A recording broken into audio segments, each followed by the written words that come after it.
Oi!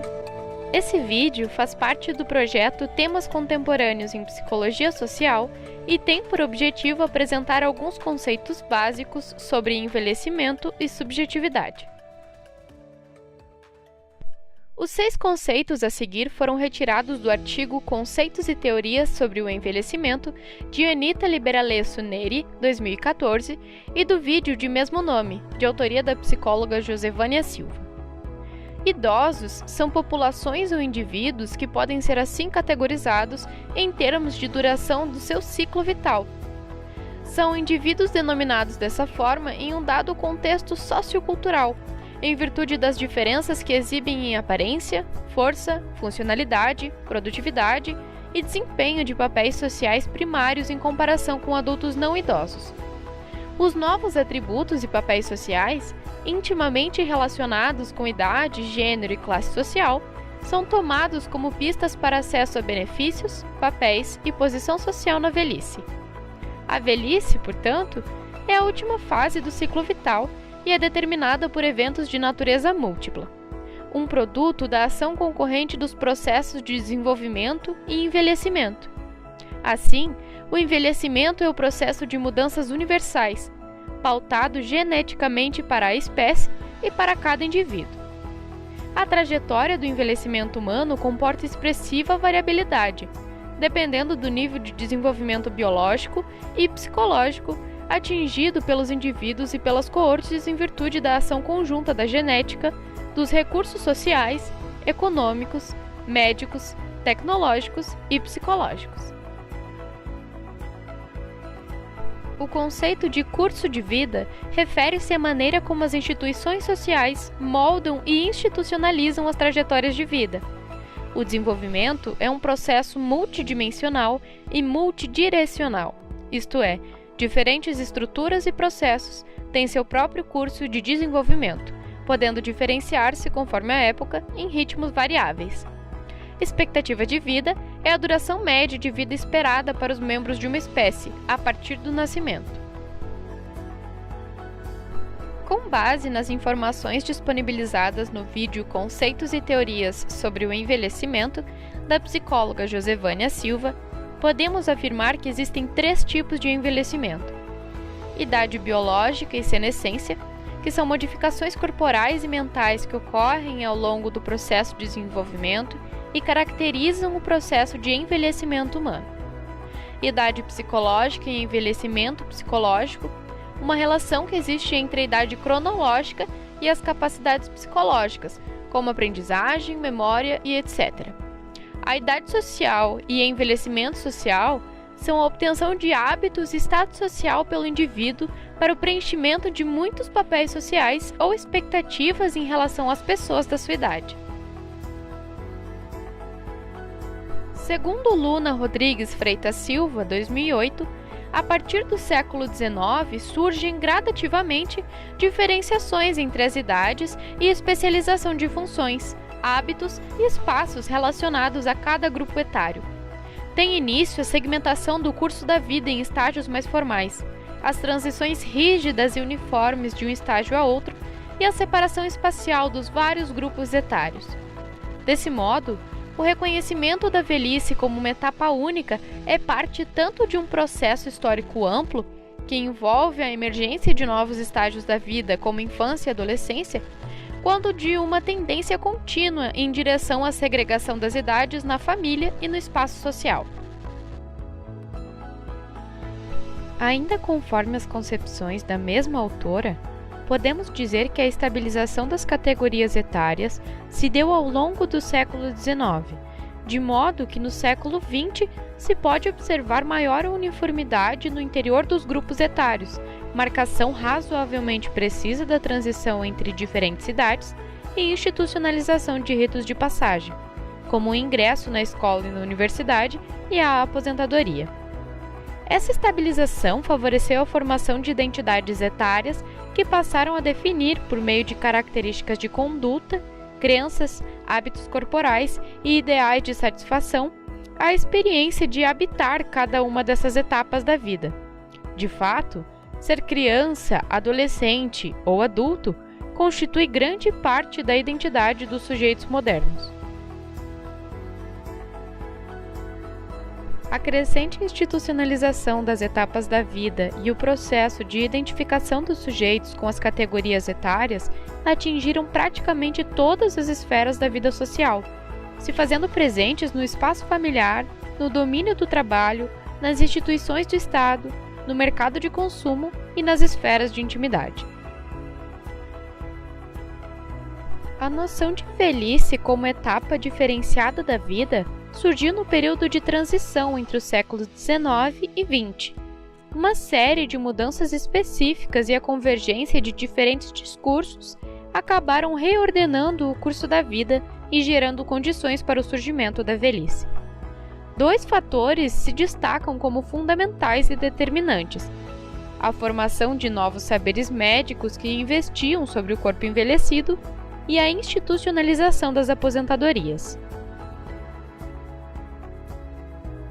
A geriatria é um saber médico que tem o corpo velho como objeto específico de estudo. Esse conceito foi estabelecido por volta de 1910 pelo Dr. Ignaz Natcher, médico vienense radicado nos Estados Unidos.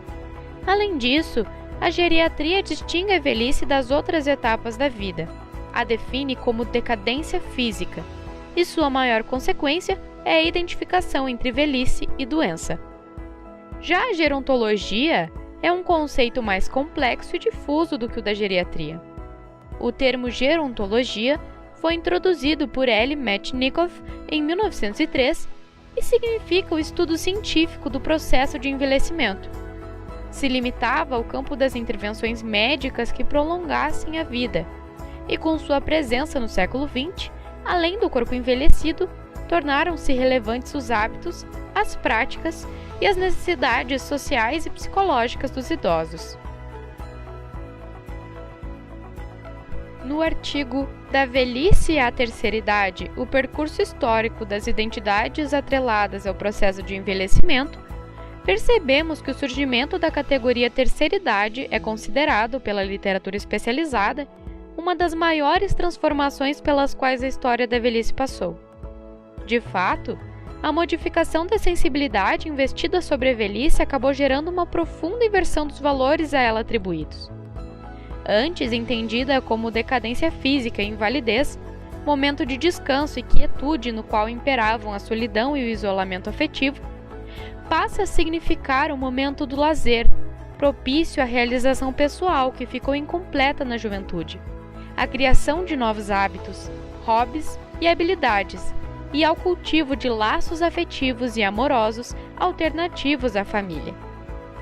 A indústria do envelhecimento é uma força importante por trás da emergência da noção de terceira idade. Até então, esse grupo não dispunha de recursos financeiros suficientes para parecer atraente aos planejadores de estratégias de consumo. Esse conceito de indústria do envelhecimento foi retirado do texto de Silva, 2008, mas criado por Featherstone e Hepworth em 1995. A velhice dos trabalhadores foi assimilada à invalidez, ou seja, à incapacidade de produzir. Os sistemas de aposentadoria surgiram como uma espécie de contenção do perigo social representado pela massa de trabalhadores. As caixas de aposentadoria e os sistemas de seguro se incluem na estratégia para responder ao que era considerado o grande problema social do século XX. Esse debate foi influenciado pela movimentação política de certos setores dos trabalhadores e as disputas de legitimidade entre as classes dominantes. As consequências da institucionalização dos sistemas de aposentadoria foram a criação de agentes especializados na gestão da velhice, a transferência da responsabilidade das famílias para esses novos agentes e a consolidação da velhice como categoria etária. Mas outra consequência foi fundamental para a definição da emergente identidade etária da velhice: a associação inequívoca entre velhice e invalidez. De fato, em um momento no qual a capacidade e a posição do indivíduo no trabalho delimitam muito sua identidade, ser aposentado é ser efetivamente inválido, incapaz e ocioso. Tem início, então, uma associação entre velhice e incapacidade que só recentemente vem sendo desfeita. Segundo Silva, 2008, página 160, o aposentado não é somente o sujeito incapaz para o trabalho, mas também o sujeito de direito, detentor de privilégios sociais legítimos, cujo reconhecimento lhe permite reivindicar benefícios em nome de uma categoria.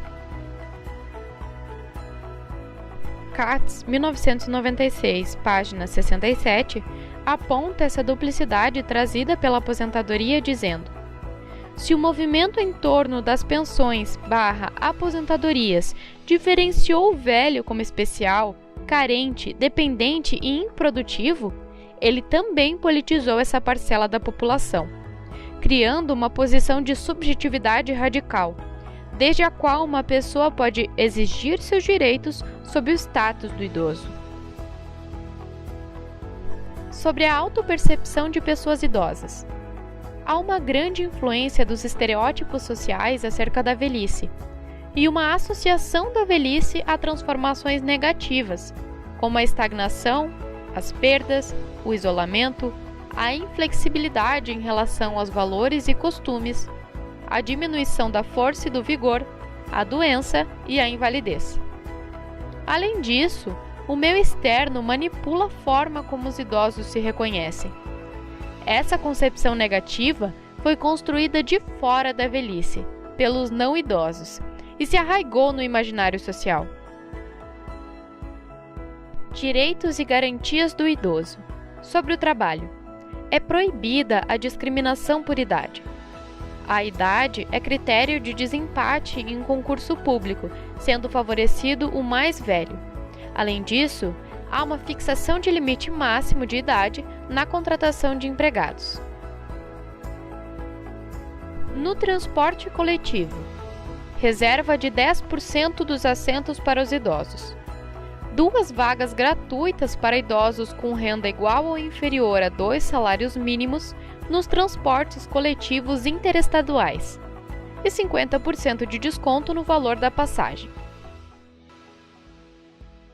Na saúde, atendimento preferencial no Sistema Único de Saúde, o SUS, distribuição de remédios, próteses e órteses deve ser gratuita, planos de saúde não podem reajustar mensalidades de acordo com a idade, e o idoso internado ou em observação tem direito a acompanhante.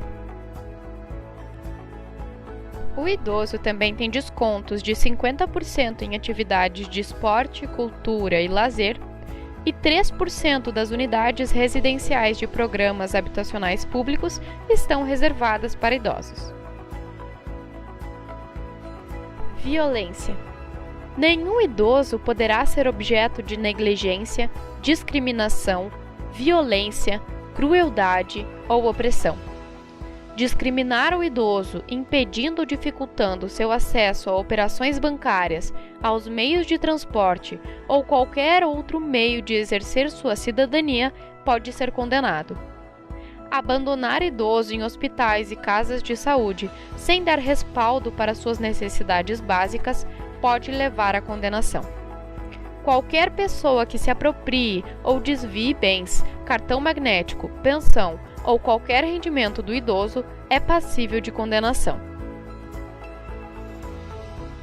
O Estatuto do Idoso é uma lei federal de número 10.741, de 1º de outubro de 2003, destinada a regular os direitos assegurados às pessoas com idade igual ou superior a 60 anos. Ao longo dos seus 118 artigos, são tratadas questões fundamentais, as quais serão especificadas a seguir. Caso queira acessar o Estatuto do Idoso na íntegra, é só apontar a câmera do celular para o QR Code ou acessar o link disponível nas referências. Todo e qualquer idoso tem direito ao transporte, à saúde, à liberdade, à previdência social, ao lazer, ao trabalho e profissionalização, à vida, à cultura, à educação, aos esportes, à assistência social, à alimentação e à habitação. E para nos encaminharmos ao final, vamos assistir parte de uma série criada por Paulo Marcum e Cláudia Ertal para o Sesc TV, que reflete sobre o envelhecimento das pessoas no século XXI. Se eu envelheço vivendo, eu só posso celebrar isso. E é tão interessante que a ONU declarou que envelhecimento é a maior conquista que a humanidade alcançou no último século. Mas é preciso também ter um propósito de vida. Por que eu acordei hoje? Que diferença eu vou fazer? Tem que ter uma poupança de recursos psicológicos que lhe ajudem a entender o que está e aceitar o que está acontecendo com você, com o seu próprio corpo, com a sua relação com o mundo. O envelhecimento não é um problema, tem problemas. Mudar essa chave muda totalmente a perspectiva de se encarar. Bom, se tem problemas, como é que podemos ajudar a resolver esses problemas?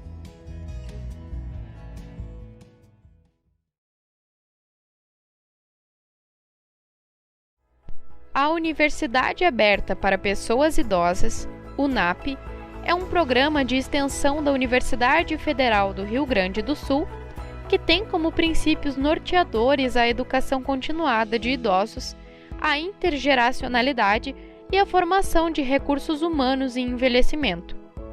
O programa recebe pessoas com mais de 60 anos e até 2019, em torno de 500 idosos reuniam-se presencialmente nas mais diversas atividades oferecidas.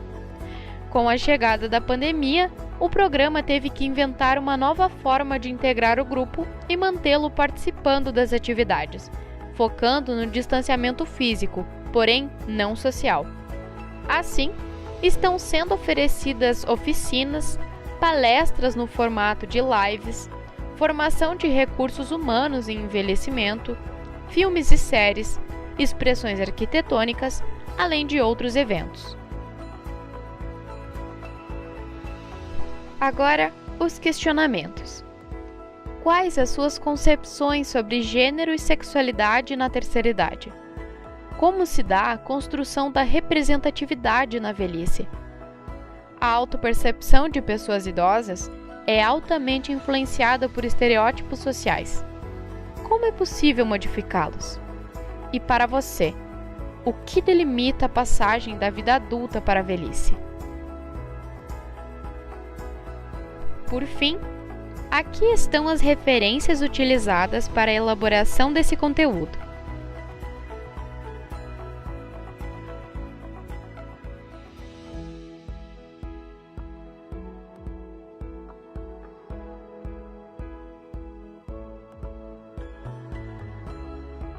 Muito obrigada e até o próximo vídeo!